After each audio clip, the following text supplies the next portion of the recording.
feel like I should explain my life since the show's called The Observation. What am I looking up? I'm looking up family. That's after I lost the spelling bee.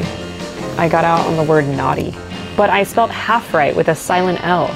My dad was like giving me a motivational talk. I was taking it on the chin. Look at that face. Does it look like I just lost? No. My dad was like, I'm so proud of you. Good dad. Oh, look at my mom. That's me and my twin brother. Which one's me? This one. I grew up on the Navajo reservation. This is the reservation. There's my parents. My parents were teaching, and it was a fun childhood. This is the teacher housing. Grim.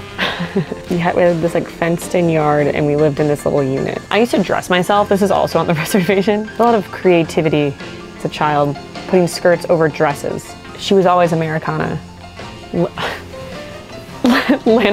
I walked so Lana Del Rey could run. All right, let's get out of here. I'm gonna read some of my old tweets from high school. Wait, the car tweets are the ones that are gold. I get pulled over, but then the car overheats from waiting in my car. Joke's on you, cop. I wish I had a car with air conditioning, especially because I live in Arizona, only the hottest place on earth. I had a few cars and they always broke down on me. Sometimes it would die on me because I ran out of gas. Sometimes it would die on me because it just didn't work. Sometimes the wheel would fall off. I don't drive anymore, and I'm really happy I don't. I think it's better for everyone. It's better for society. It's better for me. I just really wanted to get out of my hometown, as does everyone. It's just like you don't want to be there anymore. I wanted to go see the world, and that's all. The car's here.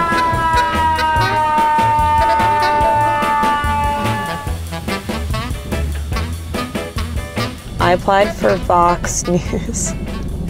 My mom made me.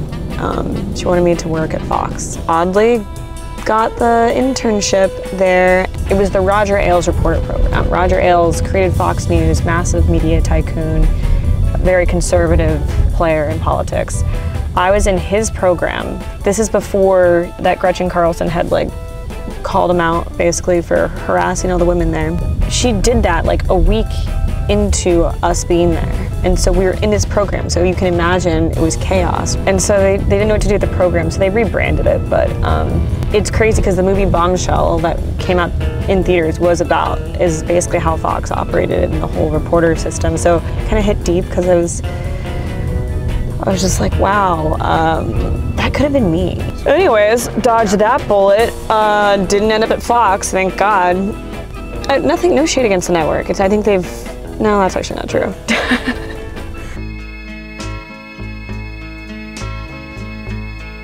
What am I gonna do now? The program's ended. So I went to Jersey to see my relatives and I started babysitting. And I quickly was like, I gotta get the hell out of here.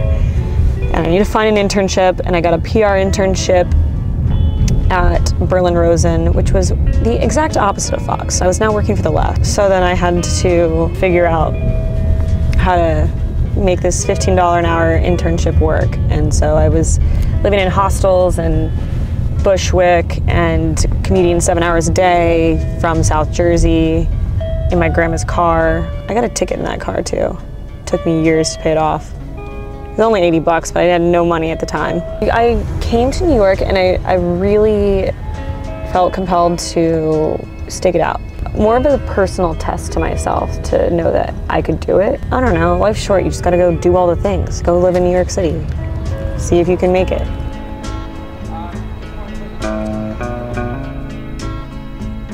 And it sounds a little cliche. I didn't grow up on like the bullshit Sex and the City stuff. I didn't care about that. I just liked the American dream. I liked being able to do it. And making it in New York is different for someone that's from Arizona. It was like climbing Everest for me because I went to New Mexico State. I went to community college. I didn't have any money. I did have my family in South Jersey, but that's not close. That's 3 hours away. So thank God though. I mean, commuting from their house was hard, but it gave me at least something to do to kind of get here. But I had no connections. I just needed to prove to myself that I could do it. and wanted to make it on my own. Okay, we're here at the studio. Observation HQ.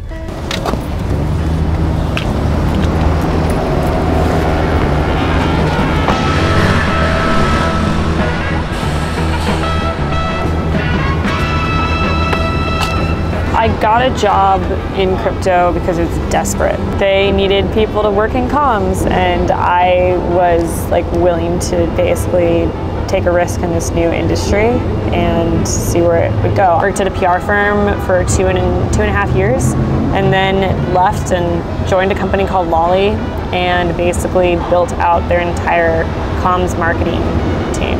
I grew Lolly and my own brand at the same time, and it was kind of a crazy ride. I actually think I'm better known for my like comedy humor opinions on things. Bitcoin and crypto and all that stuff were things that I was talking about, but it's really just my take on those things that is funny or interesting or engaging. Growing a brand on Twitter is weird because really it's like the most unhinged social media site to grow a brand on, where everyone are constantly fighting with each other every single day, and it's chaos. This is kind of weird for me to be doing a show because it does make me feel like I have to be a fuller person and not like a keyboard warrior that can just write tweets on Twitter. Like, you actually have to say it out loud. Yeah, I want to get another coffee.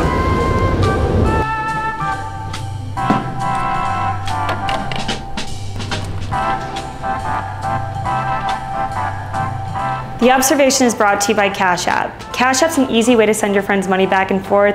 It's also a super easy way to invest in Bitcoin. If you use the code Aubrey, you'll get $15 in free money when you sign up. Terms apply, so use my code.